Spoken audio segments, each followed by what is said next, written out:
Senator Bongo ayaw manghimasok sa alitan sa loob ng mababang kapulungan. Bagkus nawagan ng senador na isantabi muna ng mga mambabatas ang alitan at pagtuunan ng pansin ang krisis na kinakaharap natin sa ngayon.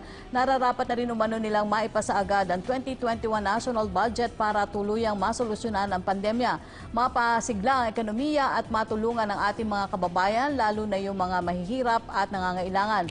Paalala pa rin ni Senator Bongo na huwag nilang antayin ang ating Pangulo ang magresolba sa isyong ito.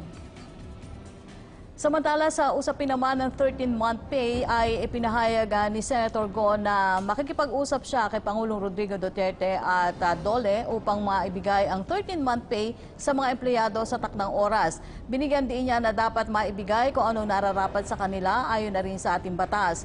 Sa kabilang banda, dapat din tulungan ng pamahalaan ng mga maliliit na negosyo sa bansa na makaahon sa dinaranas na krisis upang mapangalagaan ang kanilang mga empleyado. Patuloy umano ng mga pagmalasakitan ang isa't isa at unahin ang kapakanan lalo na ng ating mga maliliit na manggagawa. Nitong nakarang Biyernes ay namahagi naman ang senador ng tulong sa 200 residente ng Malolos sa Bulacan na labis pong naapektuhan ng COVID-19 pandemic.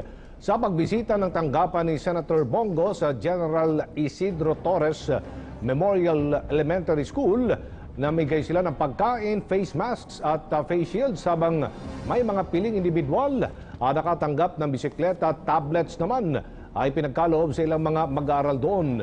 Sa pamamagitan ng video call ay inikayat ni Senator Bongo ang mga estudyante sa lugar na mag-aral na mabuti sa kabila ng pandemya.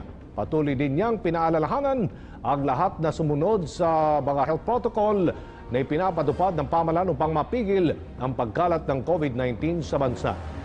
Tiniyak din ni Senator Bongo sa kanyang opening statement sa hearing ng proposed budget ng Office of the President at ng Presidential Management Staff na buo ang tiwala ng senador na may sasakatuparan ng Pangulo ang maayos na paggamit ng nasabing pondo. Anyang nasabing pondo ay malaga sa pagpapanatili ng kapayapaan at kaayusan ng bansa kung kaya't ang bilang ng krimen sa bansa ay nabawasan mula nang siya ay umupo sa posisyon.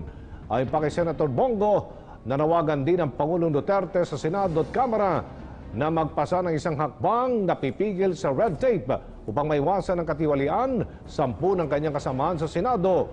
Sila ang may akda sa Senate Bill No. 1844 na pinapahintulutan ng Pangulo na ma-expedite ang pagproseso ng mga permit, lisensya at certification. Dinagdag pa ng senador, ang hakbang na ito ay malaga sapagkat makakatulong ito sa ating ekonomiya na makabawi mula sa epekto sa atin ng pandemya.